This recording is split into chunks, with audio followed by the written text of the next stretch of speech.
Assalomu alaykum, hurmatli obunachilar, hurmatli do'stlar. Bugungi sotuvga chiqqan joyimiz silikatdan solingan 4 etajli domning 3-etajida 3 xonali 100% tayyor xonalarimiz sotuvga chiqdi. Joyimiz mestasini tushuntirsam, yerimiz Qirg'iziyab bo'yi, Ko'na Kamushganburg desam biladi. Urdu daritalam yaqin, zo'r tochkada milliy imkoniyatdan foydalanib olib qolinglar. Joyimiz esa ichkari tomonda bir qator ko'rsatib o'tsak, ketdik. Joyimizni ichkari qismidan yetib keldik, hurmatli obunachilar. Enang ishlari utupli, yaxshi sifatli ishlardan bo'ladi.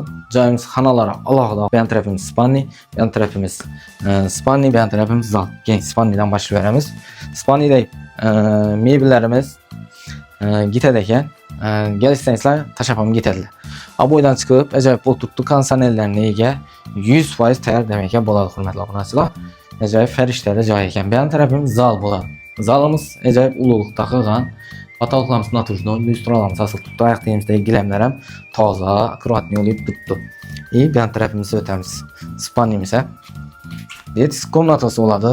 Ko'cha taraf oynalari aqf oyna ekan. Joyimizda gazi, suv, svetidan muammosi yo'q.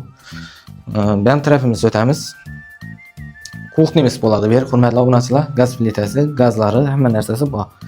Bo'ladi. Bu tarafimiz balkon taraf.